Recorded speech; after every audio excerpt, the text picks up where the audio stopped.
जय हिंद बच्चों, कैसे हो? उम्मीद करते हैं आप लोग अच्छे होंगे। प्यारे बच्चों, आज का क्लास लेकर फिर आप सबके बीच उपस्थित हो गए हैं।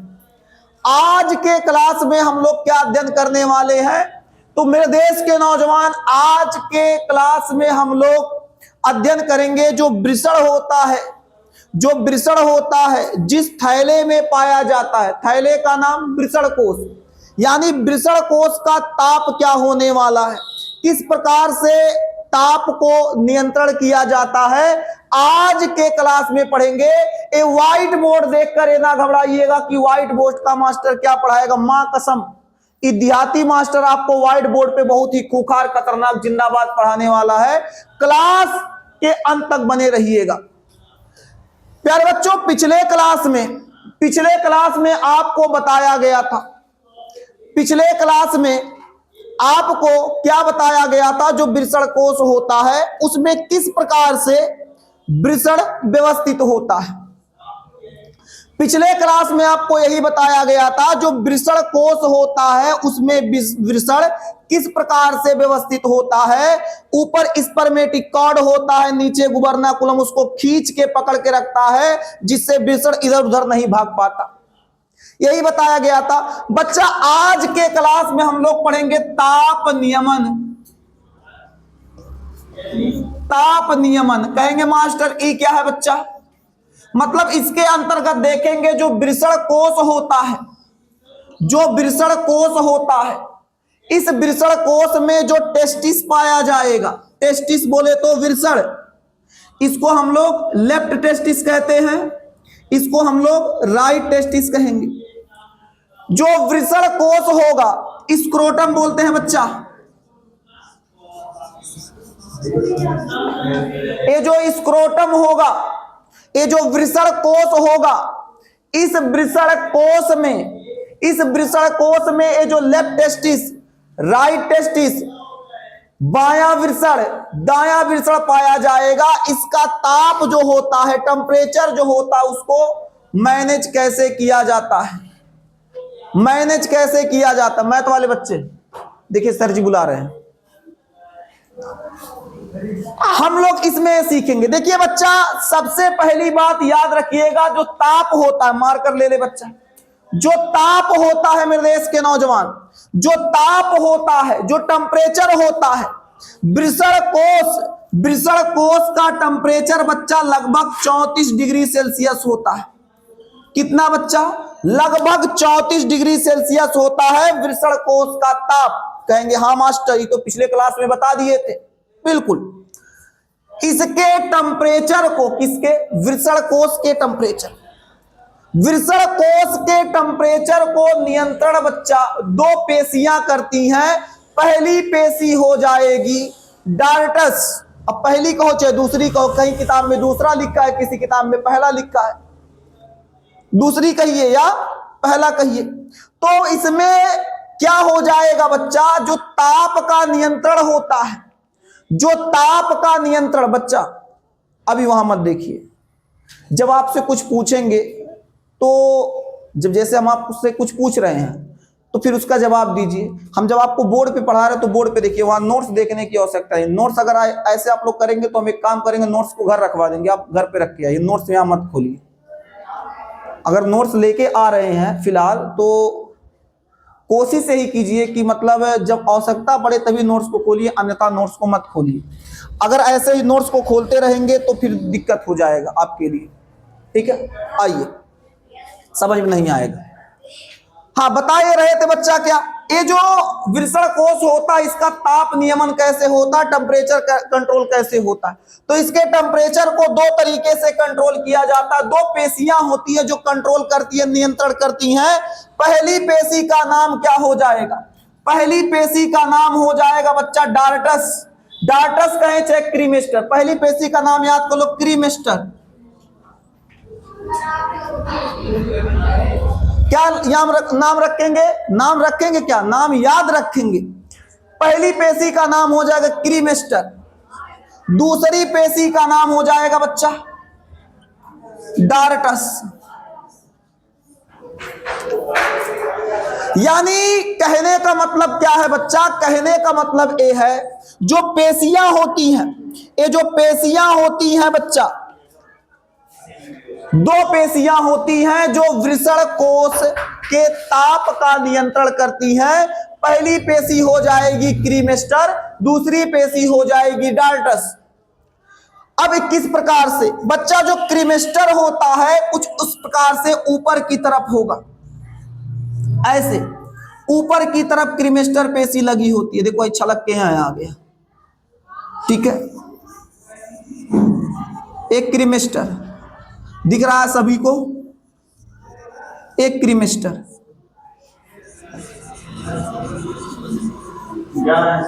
हाँ बिल्कुल क्रीमेस्टर। नीचे की तरफ जो पेशी लगी होगी, ए बच्चा, ए नीचे की तरफ जो पेशी बनी होगी, इसे बच्चा क्या कहेंगे? डार्टस कहेंगे। क्या कहेंगे बच्चा? डार्टस। ए हो जाएगा बच्चा डार्टस। यही क्रीमेस्टर और डार्टस दो पेशियां वृषण कोश में टेम्परेचर कंट्रोल नियंत्रण करने का कार्य करती हैं। किस प्रकार नियंत्रण करती है बताते हैं। गर्मियों के मौसम में जब यहां का टेम्परेचर अधिक होने लगता है, बढ़ने लगता है, ज्यादा होने लगेगा, तो 34 से ये ऊपर जाने लगेगा। अब बताओ जब इसमें ज्यादा हीट आने लगेगा, ज्यादा उष्मा आने लगेगा, गर्म होने लगेगा, टेम्परेचर बढ़ने लगेगा, तो शुक्राणु का निर्माण, भाई टेस्टिस में किसका निर्माण होता है? शुक्राणु का। तो इस टेस्टिसवा शुक्राणु का निर्माण नहीं कर पाएगा, क्योंकि पिछले क्लास में आपको बताया गया था कि शुक्राणु के निर्माण के लिए टेम्परेचर कितना चाहिए? 34 डिग्री सेल्सियस। अब अगर 34 से ऊपर हुआ, 37 हो गया, 38 हो गया, तो बच्चा इसमें शुक्राणु का निर्माण नहीं होगा।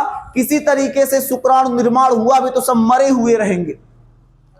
तो अब गर्मियों के मौसम में क्रीमेस्टर और डार्टस दो पेशियां, इन दोनों पेशियों में क्या होता है? इन दोनों पेशियों में एक गजब का चीज होता है, गर्मियों के मौसम में फैल जाती हैं। जब गर्मियों के मौसम में ये दोनों पेशियां शिथिलन होगा, फैल जाएंगी। जब ये फैल जाएंगी बच्चा, फैलना, शिथिलन बोलते हैं विज्ञान की भाषा। ये फैल जाएंगी, फैलने से क्या होगा? जो अंदर का हीट होगा वो बच्चा क्या होगा? सरसरा के बाहर निकल जाएगा। अंदर का जो हीट होगा वो बच्चा बाहर निकल जाएगा।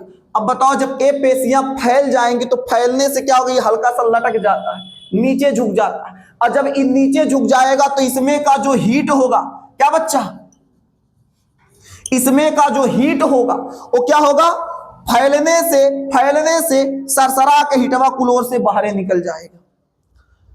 और ये क्या होगा? जब हीट बाहर निकल जाएगा तो ये अपने टेम्परेचर को मेंटेन कर लेती है।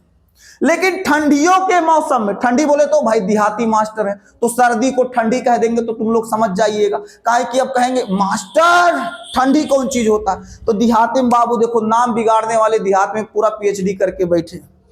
हाँ, जैसे किसी का नाम है संस्कार तो संस्कारवा बोलेंगे, मकालू नाम है तो मकलुआ, निरहु तो निरहुआ, नाम बिगाड़ देते हैं गांव वाले।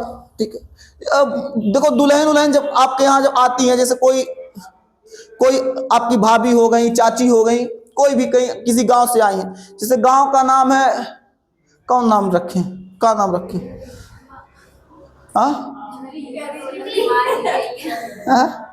करे लखमा, जो भी है कि कोई भी गांव, जैसे हम कहें एक नॉर्मल सा गांव है जिस गांव का नाम है पंखा, मान लेते हैं, मानने में कौन जी, तो मान लेते हैं किसी गांव का नाम है पंखा, तो वहां की अगर, हाँ, अगर कोई औरत शादी करके, औरत क्या कोई बच्ची शादी करके जब आएगी तो उसको पूरा ससुराल में उसको इन्हें के पंखा गांव वाली ना पंखैया आ गई, पंखैया मतलब ना हुआ बिगाड़ देंगे। पचपोखरी का तो पचपोखरिया आ गई, क्या कहते हैं, पचपोखरी वाली। ऐसे आपकी मम्मी होंगी तो उनका भी नाम थोड़ा सा गांव वाले बुलाते होंगे ना, आपकी चाची ओची होंगी, तो गांव वाले थोड़ा सा नाम थोड़ा डगमग कर देते कभी कभी, बाबू देखो ठंडक को ठंडी कह देंगे तो घबराइएगा नहीं, देहाती मास्टर है तो आपका मास्टर है तो थोड़ा देहाती बोल देगा तो टेंशन नहीं है। आइए देखते हैं। तो बताया यही जा रहा है बच्चा, बताया यही जा रहा है, बताया क्या जा रहा है, बताया यही जा रहा है गर्मियों के मौसम में इसमें क्या होगा, फैलाव होगा, जिससे अंदर का हीट सरसरा के बाहर। लेकिन ठंडी के मौसम में, ठंडी बोले तो सर्दी, सर्दी के मौसम में, ठंडक के मौसम में क्या होता है, ठंडक के मौसम में सिकुड़ेंगे, संकुचन होगा, सिकुड़ेगा, सिकुड़ेगा, सिकुड़ेगा। और सिकुड़ के कौन सिकुड़ेगा, क्रीमेस्टर और डार्टस, क्रीमेस्टर और डार्टस जब सर्दी का मौसम आएगा तो सिकुड़ जाएगा, सिकुड़ेगा। तो सिकुड़ेगा क्यों, इसलिए सिकुड़ेगा क्योंकि ठंडी के मौसम में हीट कम होता है, अलाव की आवश्यकता पड़ती, कौड़ा तापते दिया दुहियर मार के, गोईठी वोईठी सुलगा के, लकड़ी उकड़ी, तो अलाव की आवश्यकता पड़ती है, हीट कम हो जाता है। अब इसके अंदर जो हीट है क्या होगा, धीरे धीरे बाहर निकलेगा तो दिक्कत होगा, तो ये क्या करेगा, इसे सिकुड़ जाएगा, सिकुड़ जाएगा। जब सिकुड़ेगा कौन, क्रीमेस्टर डार्टस, क्रीमेस्टर और डार्टस ये दोनों सिकुड़ जाएगा सर्दियों के मौसम में। जब सिकुड़ेगा तो क्या होगा, हल्का सा ऊपर आ जाएगा, हल्का सा ऊपर आ जाएगा, उधर की तरफ हल्का सा उठ जाएगा, ऊपर आ जाएगा। जब हल्का सा ऊपर आएगा तो इससे दो फायदा मिलता। पहला फायदा यह है कि जो अंदर का हीट है वो बाहर निकल नहीं पाता है। दूसरा बात है कि अगर इसमें हीट कम पड़ता है तो शरीर के हीट से खींच लेता, आ कबूतर आ, तो आ जाता है। मतलब समझ में क्या आ गया, समझ में आ गया कि गर्मियों के मौसम में ये फैल जाता है, जिससे अधिक हीट होने पर हीट बाहर निकल जाता है। ठंडियों के मौसम में सिकुड़ जाएगा, जिससे क्या होगा, अंदर का हीट बना के रखेगा, बाहर नहीं निकलने देगा, ना ना ना नहीं जाना है, रोक लेगा। और अगर टेम्परेचर कम पड़ रहा तो ऊपर से बुला लेगा, आजा आजा आजा, हीट बुला लेगा ऊपर शरीर से, क्योंकि शरीर के पास तो 37 डिग्री सेल्सियस टेम्परेचर, कहेगा थोड़ा एक पसर उधार दे दो, क्या दिक्कत होगा, तो खींच लेगा। इस प्रकार से दो पेशियां होती हैं बच्चा, दो पेशियां, ये जो दो पेशियां होंगी, ये दो पेशियां पूरा एक क्रीमेस्टर एक डार्टस, क्रीमेस्टर और डार्टस, दो पेशियां आपके बॉडी को, आप माने नर, नर पुरुष, आपके बॉडी को, बॉडी नहीं बोलेंगे, इसको क्या बोलेंगे, हाँ स्क्रोटम, आपके स्क्रोटम में टेम्परेचर को मेंटेन रखती है। बोलो समझ में आ गया क्या, आ गया क्या, कैसा लगा अपना देहाती मास्टर। अच्छा आइए बच्चा एक काम करो, ताप नियमन, अब ताप नियमन हो गया, एक छोटा सा बात दिमाग में आ गया तो मां कसम बता देते हैं, बहुत अच्छा सा बात बताएंगे, तुम लोग देख लो, बहुत मां कसम बहुत अच्छा बात बताएंगे। सुनो पहले देखो, कभी कभी क्या होता है, इन्हें कभी कभी मेरे दिल में ख्याल आता है ना बच्चा, कभी कभी कहने का मतलब क्या है, सुनिएगा बच्चा। होता क्या है, आपको पढ़ाया यही गया है कि जब बच्चा अंतःगर्भाशयी जीवन के दौरान मां के जब गर्भ में बच्चा रहेगा, उस समय नर का जो टेस्टिस होता है उसके उदर में निर्माण होता है, ये बताए थे, उदर में बनेगा, 7वें से 8वें माह में सरक के नीचे आएगा। कभी कभी होता क्या, उस सरकवे नहीं करता है, जो वृषण, जैसे लड़का, सुनो देखो यहां बना दे, ससुरा कहां बनाए मकलुआ के, ए गजब, ए यहां बना दे बच्चा, यही बनाते मकालू को। आलू का चालू बेटा कहां गए थे, इन्हें बंदर की झोपड़ी में सो रहे थे। कैसा लगा अपना मकालू, इसका पैर है, अरे बच्चा मान लो, ठीक है, कितना गुरहर लग रहा, वाह, हमको आर्ट बनाने आता है, नहीं कहना आर्ट बनाने नहीं आता, आर्ट पूरा बनाने आता है। देखिए इसका उदर है, जब बच्चा अंतःगर्भाशयी जीवन के दौरान होगा, जो टेस्टिस होगा इसके उदर में निर्माण होता है। हाँ ईमानदारी से बताइए, पढ़ाए हैं कि नहीं पढ़ाए हैं ना बच्चा, ही बताओ टेस्टिस का निर्माण उदर में कब होता है, 7वें से 8वें सप्ताह में। और जब 7वें से 8वें माह का होगा तो क्या होगा, सरसरा के नीचे आ जाएगा। नीचे कहां, यहां वृषण कोष पाया जाएगा, बोलो बच्चा, वृषण कोशवा में सरक के आ जाएगा यहां। हाँ किसके द्वारा, इनग्वाइनल नलिका के द्वारा। यार तुम लोग अच्छे बच्चे हो, समझदार हो, पूरा याद है आप लोगों को। लेकिन कभी कभी क्या होता है, ये जो उदर में, अब भाई देखो थोड़ा सड़क के ऊपर आ गया है, इसको उदर मान के चलेंगे। जो उदर में टेस्टिस का निर्माण होता है, वो क्या होता है, किसी कारण बस, कुछ कमी बस, ये नीचे सड़क के वृषण कोश में नहीं आ पाता, स्क्रोटम में नहीं आ पाता, या कहीं कहीं सरकता है तो रास्ते में फंस के रह जाएगा। मतलब जहां उसको वृषण कोश में सही स्थान पर आना था, वो सही स्थान पे नहीं आ पाता, तो एक बीमारी कहलाती है, एक बीमारी हो जाता है। इस बीमारी को हम लोग क्या कहते हैं, सुन लो, क्रिप्ट आर्कडिज कहते हैं। क्रिप्ट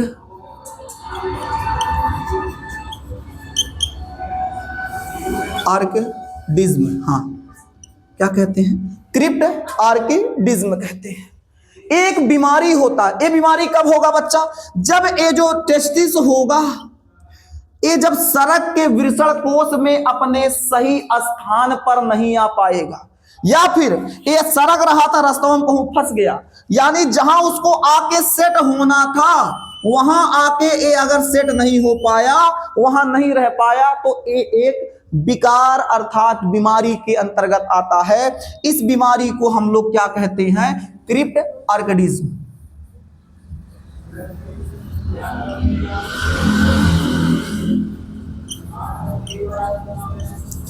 ठीक है बच्चा, ये कहते हैं, ये एक प्रकार का क्या होता है, विकार। कहेंगे सर अगर कहूँ ऐसा लड़का के हो जाए तो क्या होगा, होगा कुछ नहीं, इलाज इसका है, इलाज है बच्चा। अगर किसी बालक को, किसी बच्चे को एक क्रिप्ट आर्कडिज्म की समस्या हुई, तो बच्चा टेंशन की बात नहीं है, एक छोटी सी सर्जरी होती, सर्जरी देहाती में ऑपरेशन बोलते हैं, देहाती में क्या बोलेंगे, ऑपरेशन। तो एक छोटी सी सर्जरी होगी, एक छोटी सी सर्जरी, एक छोटी सी सर्जरी होगी, छोटा सा ऑपरेशन होगा। इसको ऐसे पता करेंगे, पहले डॉक्टर चेक करेगा ससुरा है कौन जगह, ओ माय गॉड यहां के रुका है, तो हल्का सा ऑपरेशन करेगा बस, अपने उनका जो इंस्ट्रूमेंट होता है, भाई हम डॉक्टर नहीं मास्टर है, तो सरका के लाके यहीं सेट कर देगा डॉक्टर, क्या गल है, ये सरका के लाके यहीं सेट कर देगा। हाँ, ऑपरेशन के द्वारा, सर्जरी के द्वारा लाके सेट कर देगा। और इस सर्जरी को हम लोग क्या कहते हैं, कौन बताएगा, किसी को याद है, कोई नोट्स पढ़ के आया है, नहीं हम बताएंगे। इस सर्जरी को क्या कहते हैं,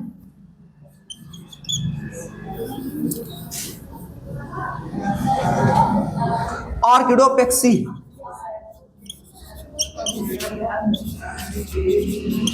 क्या कहेंगे बच्चा, आर्किडोपेक्सी, क्या कहेंगे बच्चा, आर्किडोपेक्सी कहते हैं। यानी एक छोटी सी सर्जरी, छोटा सा ऑपरेशन, आर्किडोपेक्सी, जिसको क्या कहेंगे, आर्किडोपेक्सी, इसके द्वारा वृषण को सही स्थान पर लाया जाता है।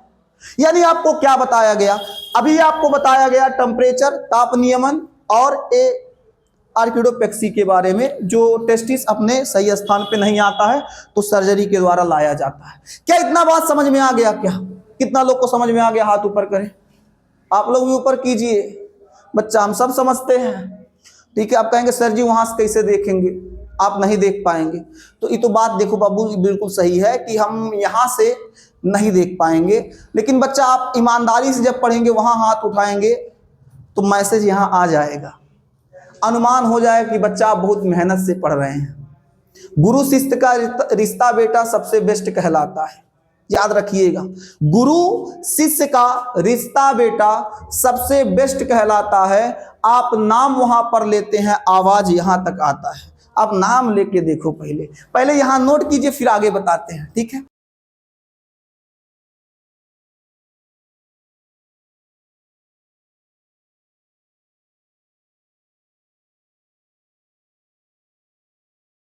हाँ, तो मेरे देश के नौजवान, अब हम लोग क्या समझेंगे, तो अब हम लोग समझेंगे वृषण की आंतरिक संरचना। यानी वृषण जो होता है, जो टेस्टिस होता है, उसको हम लोग काट के अंदरवा से चेक करेंगे, झांकेंगे है कौन चीज। ऊपर से तो हम लोग देख लिए उसका साइज क्या है, कैसे क्या होता है, पिछले लेक्चर में भी बताए थे। टेम्परेचर कैसे मेंटेन होता है, अभी थोड़ा देर पहले बता दिए।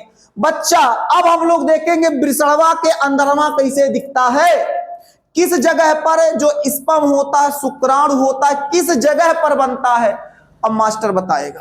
तो मुस्कुराते हुए जल्दी से मेरे देश के नौजवान, मुस्कुराते हुए जल्दी से हेडिंग कर लीजिए। हेडिंग क्या करेंगे? हेडिंग कर लीजिए, वृषण की आंतरिक संरचना। वृषण की आंतरिक संरचना।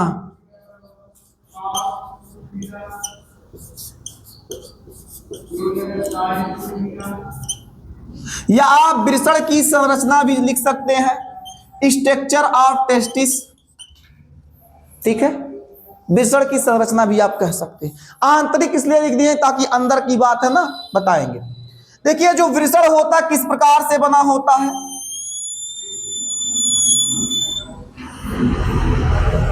वृषण का ये सबसे बाहरी परत है। वृषण का ये सबसे बाहरी परत है। सीटी मार रहा है जी, मारकर। आप लोग को सुनाई दे रहा है? इनको तो दे रहा, आपको देखिए सुनाई देगा तो बताइएगा। सीटी मार रहा है।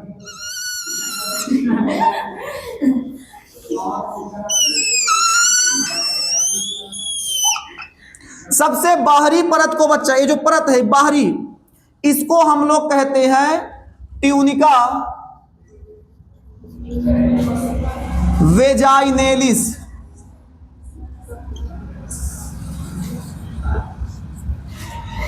क्या कहेंगे? Tunica vaginalis. हिंदी में लिख दे, हिंदी में लिख दे। क्या हुआ बच्चा? हिंदी में लिख दे, ट्यूनिका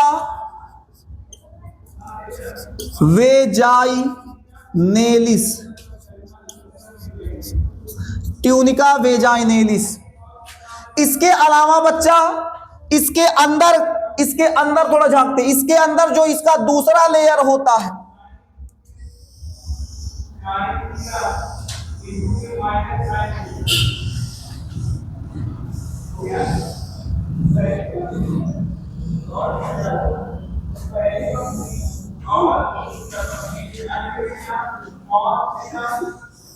थोड़ा सा डार्क कर देते हैं ताकि आप सभी को दिखाई दे। ये जो दूसरा लेयर है बच्चा, ये जो दूसरा परत है, इसको हम लोग कहेंगे ट्यूनिका एल्बुजिनिया। नाम बड़ा खतरनाक है ना बाबू। देखो इंडिया वाले नाम नहीं दिए, ससुर इंडिया वाले देते तो नाम बड़ा खतरनाक देते। मकालू, खतरनाक है नाम दे देते, बहुत खतरनाक खतरनाक नाम इंडिया में चलता है। लेकिन बच्चा वास्तव में इसका नाम क्या है बच्चा? इसका नाम है क्या? अभी बताएं थोड़ा देर पहले, ट्यूनिका ट्यूनिका ट्यूनिका एल्बुजिनिया। बात नहीं बच्चा, इसका नाम क्या हो जाएगा?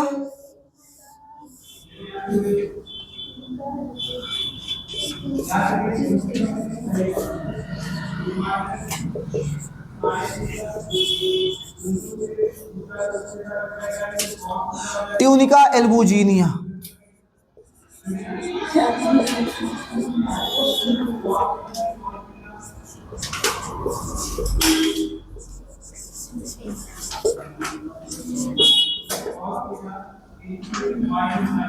ट्यूनिका एल्बुजिनिया यानी जो टेस्टिस होता है, जो वृषण होगा, इसका जो सबसे बाहरी आवरण होगा, जो बाहरी लेयर होगा, जो बाहरी परत होगा, उस बाहरी परत को ट्यूनिका वेजाइनेलिस कहेंगे। इसके अंदर जो दूसरा परत होगा, जो दूसरा लेयर होगा, इसे ट्यूनिका एल्बुजिनिया कहेंगे। इस ट्यूनिका एल्बुजिनिया के नीचे एक लेयर पाया जाता है। इसके नीचे बच्चा एक लेयर पाया जाएगा। इसको कहेंगे क्या? Tunica vasculosa. खतरनाक नाम है ना बच्चा, जापानी दिख रहा है ना मुआ। क्यों? देखो मारकर आवाज कर रहा है।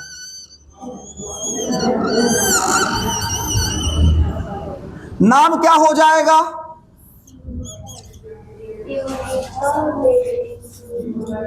Tunica, vasculosa.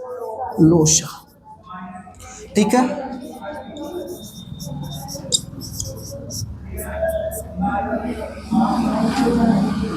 Tunica, vasculosa. अच्छा समझ जाइएगा, यानी बताया क्या गया, बताया क्या गया मेरे देश के नौजवान, बताया यही गया जो टेस्टिस होता है, टेस्टिस का जो बाहरी आवरण होगा, टेस्टिस का जो बाहरी परत होगा, सबसे बाहरी परत को बच्चा क्या कहेंगे, ट्यूनिका वेजाइनेलिस कहेंगे। दूसरा जो लेयर होगा, दूसरे लेयर को हम लोग क्या कहेंगे बच्चा, दूसरे लेयर को हम लोग क्या कहेंगे, ट्यूनिका एल्बुजिनिया। तीसरे लेयर को हम लोग क्या कहेंगे, थर्ड लेयर को क्या कहेंगे, वैस्कुलोसा। ठीक है, यानी आपसे कोई पूछे कि टेस्टिस में कितने परत, तो आप कहेंगे 3, tunica vaginalis, tunica albuginea, tunica vasculosa. यहां आप देख रहे हैं छोटी छोटी कक्षाएं बन गई हैं कि नहीं, यहां देखिए छोटी छोटी कक्षाएं बन गई हैं। इन कक्षाओं को हम लोग पाली कहते हैं। क्या कहते हैं, एक टेस्टिस में, ध्यान दीजिएगा, अगर किसी नर का एक टेस्टिस निकाल लें, उस टेस्टिस में ये जो छोटे छोटे कक्षा दिख रहे हैं, इस कक्षा को हम लोग पाली कहेंगे। एक टेस्टिस में इन पालियों की संख्या 200 से 250 होती है। कितना बच्चा, याद रखिएगा, जो ये पालियां होंगी इनकी संख्या बच्चा 200 से 250 होती है। याद रखिएगा, भूलिएगा नहीं। कितनी पालियां, 200 से 250। और इन पालियों में, इन्हीं पालियों में एक पाली, देखो एक पाली, एक पाली, एक पाली, एक पाली, एक पाली, एक पाली में, किसी एक पाली में, एक पाली में बच्चा, एक पाली में 1 से 3 बच्चा शुक्रवाहक नलिका पाई जाएंगी। शुक्रवाहक नहीं कहते बाबू, गलती हो गया, शुक्रवाहक नहीं कहते हैं, इसे क्या कहेंगे, शुक्र जनन नलिका।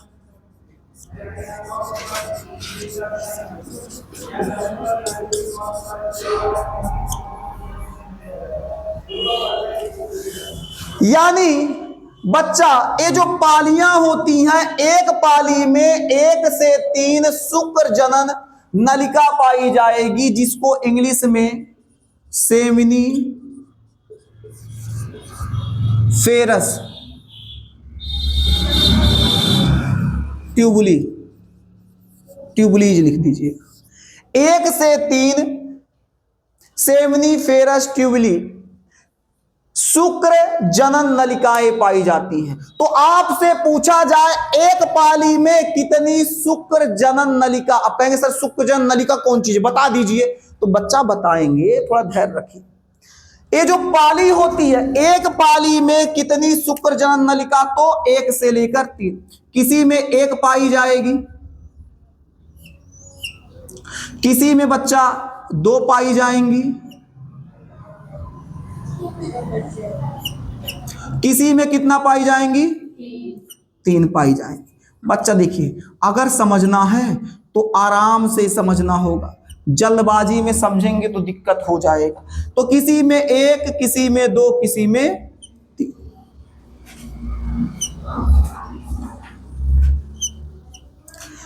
ठीक, तो शुक्र जनन नलिका क्या है बच्चा, यही है, यही क्या है बच्चा, शुक्र जनन नलिका। ठीक है, तीर लगा के लिख दे बच्चा, ऐसे यहां लगा देते तीर, समझ जाइए यही शुक्र जनन नलिका है। और ये शुक्र जनन नलिका सब एक दूसरे से कनेक्टेड होती है, ऐसे जुड़ी होंगी। और ये शुक्र जनन नलिका बच्चा पूरा 200 से 250 पालियों में पाई जाती है। ऐसा नहीं केवल एक कटु में, 200 से 250 जितनी पालियां होंगी सभी पालियों में पाई जाएंगी। और याद रखिएगा, ये जो शुक्र जनन नलिका होती है, इन्हीं नलिकाओं में बच्चा शुक्राणु का निर्माण होता है। दिखा, शुक्राणु का निर्माण कहां होगा, इन्हीं नलिकाओं में शुक्राणु का निर्माण होता है। ठीक है, इन्हीं नलिकाओं में बच्चा किसका निर्माण होगा? शुक्राणु। ये जो नीले कलर से बना है क्या है बच्चा? शुक्राणु। इस पर हम बोलेंगे। अब देखिए, ये जो नलिका होती है, ये जो शुक्रजनन नलिका होती है, इसके आगे ये नलिका आगे चलकर एक जाल में खुलेगी। ये नलिका आगे चलकर बच्चा एक जाल में खुलती है। ये नलिका आगे चलकर एक जाल में खुलेगी। यहां जाल ऐसे बना होगा। ये नलिका बच्चा एक जाल में खुलेगी, जिसे वृषण जालक या वृषण जालिका कहते हैं। इंग्लिश में बोले तो रेट टेस्टिस। इंग्लिश में क्या कहेंगे? Rate testis. बच्चा एक जाल में खुलती है, जिस जाल को क्या कहते हैं? वृषण जालक या वृषण जालिका। यहां लिख दे बच्चा, ऐसे देखो पाई खींच दिए, समझ जाइएगा। इसे क्या कहेंगे? वृषण जालक या जालिका। इंग्लिश में क्या बोलेंगे? Rate testis. समझ में आ गया? रेट टेस्टिस बोलेंगे। और इस जालिका के आगे बच्चा कुछ पाइप, कुछ नलिकाएं पाई जाएंगी।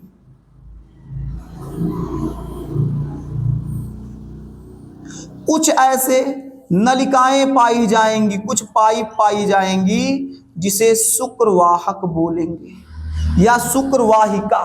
क्या कह सकते हैं? शुक्रवाहिका। ठीक है। वासा इफ्रेंसिया कहां लिखे बच्चा? यहीं लिख दे नीचे।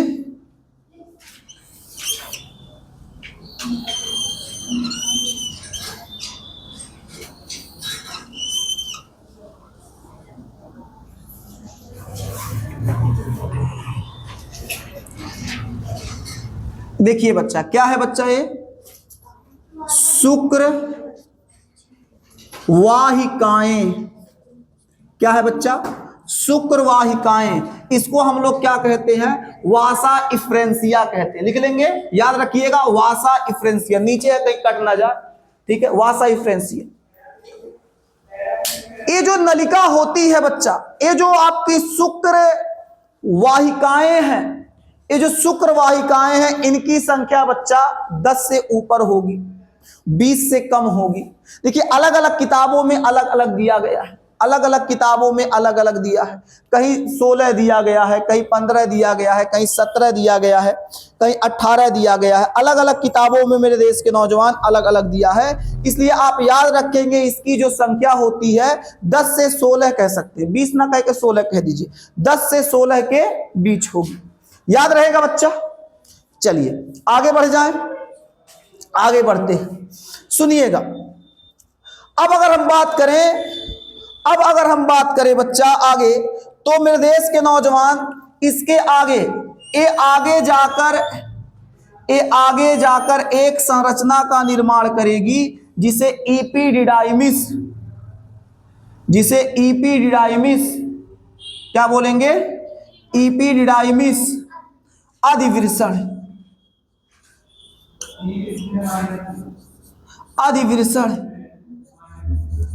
इपीडिडाइमिस अधिवृषण। और अधिवृषण देखिए, ये आगे का जो भाग है, ये कौन सा भाग है? इपीडिडाइमिस अधिवृषण। अधिवृषण में जो ऊपर का भाग होता है, इसे बच्चा हम लोग कैपुट कहते हैं। मध्य का देखिए, ये ऐसे नलिका गई है। ये जो मध्य वाला भाग है, इसे कोडा, इसे कार्पस कहेंगे। और ये अंतिम भाग जो है बच्चा, ये जो अंतिम भाग है, इसे बच्चा कोडा कहते हैं। क्या कहेंगे? कोडा। यानी इपीडिडाइमिस के 3 भाग। कौन? तीनों भाग का नाम। इपीडिडाइमिस के 3 भाग। कौन? Triple C. कौन? ट्रिपल सी। ट्रिपल सी को हम लोग क्या कहेंगे? कैपुट कार्पस कोडा। कैपुट कार्पस कोडा। इसके बच्चा 3 भाग होते हैं। और इस 3 भाग के बाद ये जो अधिवृषण होगा आगे चलकर एक अधिवृषण एक और नलिका में खुलेगी जिसे शुक्रवाहक कहेंगे। शुक्रवाहिकाएं अलग है, शुक्रवाहिकाएं यानी वासा इफ्रेंसिया अलग चीज है और शुक्रवाहक वो अलग चीज होता है, आगे बताएंगे। जो एपिडिडाइमिस के आगे होगा शुक्रवाहक जिसको हम लोग वैस डिफरेंस कहते हैं बच्चा, वो अलग चीज होता है, आगे बताएंगे। बस अभी याद रखिएगा ये है वृषण की आंतरिक संरचना। अगर आपसे कोई पूछे मास्टर बच्चा वृषण की आंतरिक संरचना बताओ तो कहो यार यहां देखो, ये बाहर का जो परत है ट्यूनिका, बोलो बोलो वजाइनेलिस। ये जो हरे कलर से दूसरा लेयर बनाए हुए हैं ट्यूनिका एल्बोजिनिया, इसके बाद क्या हो जाएगा ट्यूनिका वैस्कुलोसा, ट्यूनिका वैस्कुलोसा। इसके बाद यहाँ छोटी छोटी पालियां पाई जाती हैं जो 200 से 250 होती है। प्रत्येक पाली में क्या पाया जाता है, शुक्रजनन नलिकाएं सेमिनिफेरस ट्यूबली पाया जाता है। इन शुक्रजनन नलिकाओं में बच्चा क्या बनेगा, शुक्राणु बनेगा, स्पर्म बनेगा। ये शुक्राणु यही बनेगा बच्चा। आगे इसके आगे एक जाल बना होगा जिस जाल को वृषण जालक रेड टेस्टिस बोलेंगे। और यहाँ वृषण जालक के आगे कुछ नलिकाएं पाई जाती है जिसे शुक्रवाहिकाएं कहते हैं। क्या कहते हैं, वासा इफ्रेंसिया शुक्र वाहिकाएं। ए नलिका आगे खुलेगी कहां जाके, अधिवृषण में, एपिडाइमिस में। एपिडाइमिस के 3 भाग ट्रिपल सी। कोई दिक्कत, समझ गए। ये हो गया वृषण की आंतरिक संरचना का चित्र। इसे जल्दी से नोट कर लीजिए फिर आगे बताते हैं। नोट कीजिए।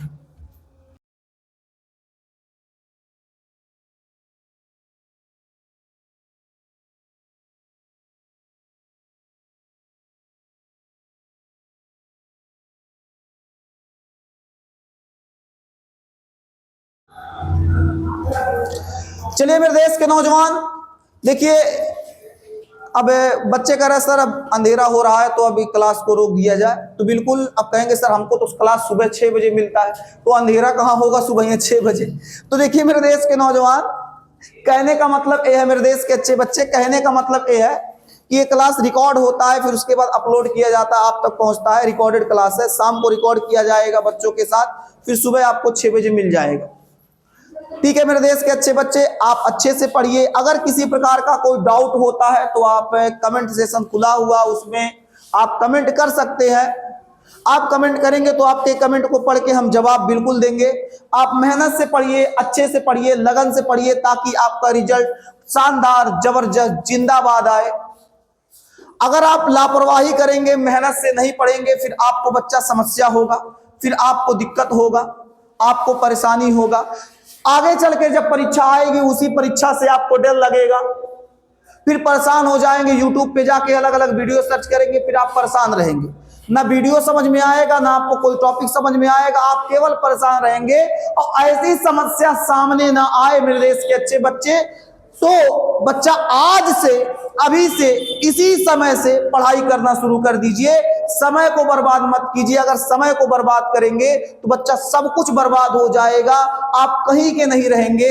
याद रखिएगा, समय के साथ खिलवाड़ नहीं करना चाहिए, क्योंकि अगर आज यदि आप समय के साथ आज खिलवाड़ कर रहे हैं तो याद रखिएगा समय जब आपके साथ खिलवाड़ करेगा तो कहीं मुंह दिखाने लायक नहीं बचोगे। इसलिए समय का सदुपयोग कीजिए, समय का दुरुपयोग नहीं करना। यदि आप समय का दुरुपयोग करेंगे तो बच्चा आज नहीं अपितु आने वाले समय में बहुत ही पछतावा होगा, बहुत ही ज्यादा पछताएंगे। इसलिए समय को बर्बाद मत कीजिए मेरे देश के अच्छे बच्चे। ईमानदारी से, मेहनत से, लगन से पढ़िए। आपके माता पिता आपके ऊपर बाबू बहुत पैसा निछावर कर रहे हैं, आपके माता पिता आपके ऊपर बहुत मेहनत कर रहे हैं, आपके माता पिता चाहते हैं कि आप जिंदगी में कुछ ना कुछ कीजिए, आपके माता पिता चाहते हैं कि आप आगे बढ़िए। आप उनके सपनों को साकार कीजिए, उनके सपनों को लात मत मारिए बच्चा। अगर आज आप अपने माता पिता के सपनों को लात मारेंगे तो आने वाली जो पीढ़ी होगी, आपके जो संतान होंगे, वो आपके सपनों को लात मारेंगे। तब आप आपको समझ में आएगा कि काश मैं ये गलती उस समय ना किया होता।